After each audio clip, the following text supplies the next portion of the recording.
What's up, YouTube? Hope everything is going well with you. Um, Today I want to do a video um about dysfunction and how, if you're not aware of your dysfunction, you could actually become a soldier for it, whether instead of being like a instead of being like an antidote for it. And in this video, I'm going to give two examples. I'm going to give a personal example. I'm also going to give an example of a video I saw on the internet, which I think explains what I want to explain in this video perfectly. But basically, sometimes the thoughts I had was like, sometimes what's normal for us is not normal. Our norm is not normal. And in terms of dysfunction, a lot of times it starts when we're young. We are born into a certain family, into a certain socio-economic situation. We're born into certain ways of thinking, all kinds of ways we're brought into this world. And what we see and what we experience becomes our norm. It's just natural. But then the problem is, because of the way our brains work, we start thinking that this is normal. And when we experience something that's abnormal, but which might be normal, just listen, we actually respond very negatively to it, even if that's a normal way to go. And in this video, I want to encourage you that own your dysfunction and understand that it's yours. And after you understand that it's yours and you own it, then live from the lens of truth. Live of the truth of what really is normal. To give a personal example first, I didn't really grow up with my father, and he was never really there for any of my important achievements in life. He was never really around, right? So one day, I think I was like 21, 22, and I got my driver's license. There was another young man right next to me. So I had failed the first time, and I went again, and I was so happy, I was so excited and everything.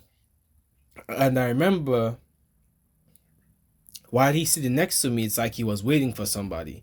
So I'm like, who is he waiting for? Like, what I'm saying? But me, I was just, like, when I got mine, I was happy with myself. No one was there to really cheer me on.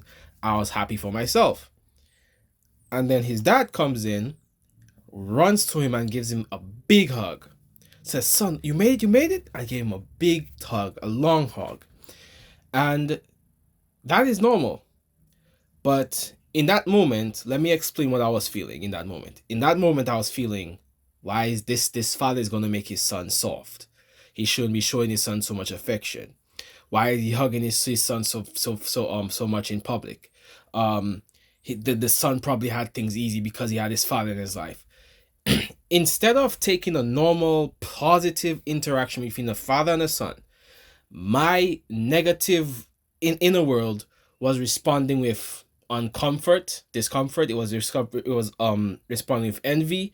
It was even saying things about the son that might not be true, about how he's gonna grow up soft and all that kind of things. And at the time, I had no clue what I was doing wrong.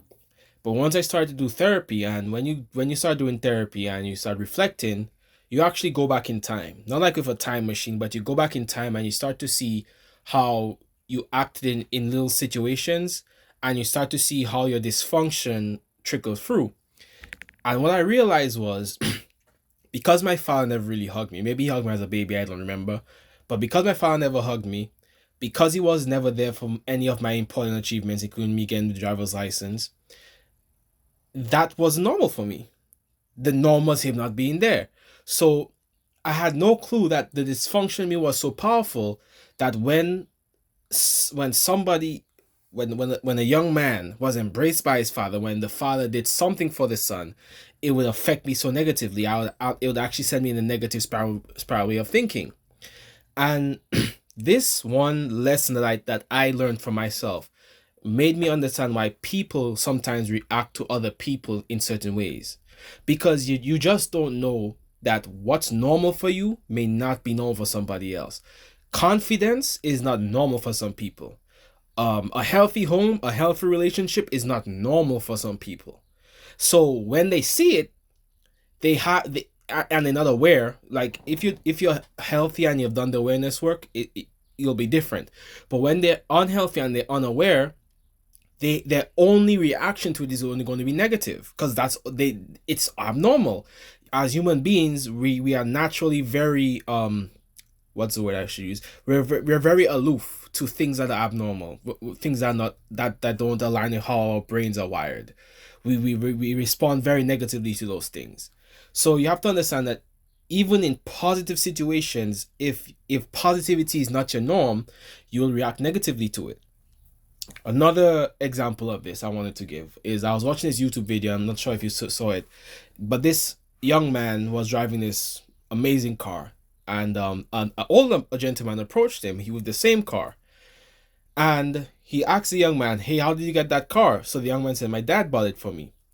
And the rest of the video was the older gentleman trying to convince the young man why he shouldn't feel proud of having that car, telling himself like, "You didn't have to work 14 years for that car, I bet daddy buys you everything."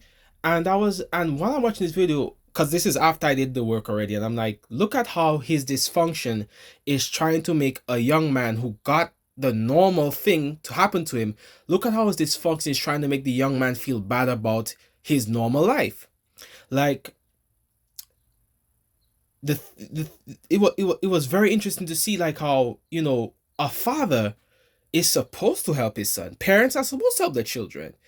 But so many people come from situations where their parents didn't help them, their parents weren't around, or their parents were in competition with them, that they feel like everybody must get all the mud like them.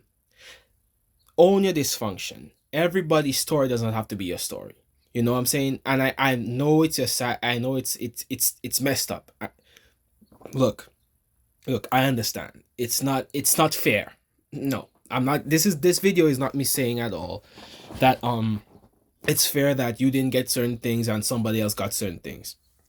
However, that life, if you try, if you know what I'm trying to get, that life and that path is yours, and you'll actually be a walking, talking contradiction, because what's going to happen is you're going to be a kind of person, because me, for example, I was always the kind of person, since I was young, I was highly against a father abandoning his children because of my relationship with my father.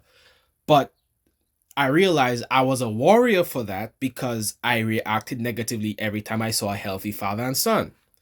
And you won't be conscious of this, but you will actually be a warrior for what you claim you hate. If you don't do the awareness and you don't claim your life, it's yours. It doesn't belong to anybody else. You understand? And also, I want to give another flip side to this video. The normal things that you have, the blessings that you have, also protect them, because the same way your dysfunction is going to erode on other people if you're not aware and healthy, you have to understand you're going to meet a lot of unhealthy and unaware people who are going to see your normal and they're going to offend you for it. For example, if you're a kid, you came from a family where your mother and your father both provided for you properly. They both they showed up for your great achievements in life, like graduation, etc. You have to realize there are people that are going to come and try to make you feel bad about that. If you're a person, some people just have natural gifts. If you're naturally gifted at being intelligent, there are people who were never so intelligent who they're going to try to make you feel bad about feeling intelligent. This is where you have people being called nerds. This is where you have people who be called know-it-alls and all these kind of things. It's because it's really their dysfunction. You're not normal to them. They're not normal. Like, let's say you could expound on a topic so deeply. That's not normal for them. They think very surface. So it's just like when they see you come around, they have no choice but to act negatively if they're not aware. So doing the work goes both ways. You do the work so you don't bleed on other people, but you also do the work to realize when other people are bleeding on you and maintain your confidence, maintain your blessings, because there are some people who they get tricked out of their spot by unhealthy people. They start there's some people that grew up with great parents, because they go around people who didn't have parents and they convince them that they got something, or they convince them that they're weak or something. They actually start disrespecting their parents. They start resenting their parents. Something that's a blessing that's a lot of kids don't have, they start hating. There's some people, like, I experienced a bit this in my life, where if you had like a certain level of intelligence where you could explain certain things at times, I started feeling bad about this because a lot of people who I was around, they reacted negatively when I started to really go deep in the topic. And because of that, I was like, maybe I shouldn't be this person. Maybe I should just try to be surface like everybody else. Maybe I should. And if you're not careful and you don't do the self-work, you will allow a dysfunctional person to erode your normal, to erode your functional, and now you're living just like them. And now you alter and you abandon who you really are because you're trying to fit in with dysfunction. And that's the weird thing. The weird thing about life is, I've realized dysfunction seems to be very attractive. So you have to be careful. It has a luring way. It's like that young man who had the car, for example, right? The older gentleman saying, I had to work 14 years for this thing. It's like a trap. Like it'll start making you feel bad. Oops. It'll start making you feel bad about, oh my gosh, maybe he's right. Maybe I need to stop, and then, and the dysfunction gives little ways of making you feel bad about yourself, and but you got to recognize that. So the key takeaways from this video: own your life, and that means everything. Your dysfunction, be aware of the things that you didn't get in your life, and own it as yours. Don't ever think that somebody else has to struggle like you. Don't ever think that somebody else has to go through what you go through to get respect or all that kind of stuff. Like, it's, you see this a lot in dysfunctional neighborhoods where if you didn't get out the mud, or if you didn't get it out certain ways, people don't even respect you. Could you imagine, like, if you didn't struggle like them? That this is the message they try to subtly teach you. This is why I have to be careful of these people. They try to teach you subtly. If you didn't struggle like them, and if you didn't go through some traumatic experiences like them, you don't deserve respect. And if you're a person to fall for that kind of nonsense, guess what? You will be out there trying to be something you're not. That's why sometimes in neighborhoods where there's gangs, some young men, they ain't really cut like that. They ain't really come from that lifestyle like that. But because a gang member convinced them, like, if you don't do this, you ain't gonna be like one of us. Now you have that young person out there doing stuff that they not even it's not even part of their natural apparatus. They probably have two good parents at home trying to raise them, trying to send them to school, trying to give them a better life. Instead, they choose a street life because some dysfunctional person put in their mind that they don't deserve respect if they grew up in a house of two parents. So be very careful about these things on both sides. You don't want to be the person who bleeds on other people. You don't want to be a walking, talking contradiction. So own your life, and also be protective of your peace, and recognize when somebody's just bleeding on you. Do not forfeit your blessings. Do not forfeit your blessings or your functional habits and behaviors because of somebody else's suffering.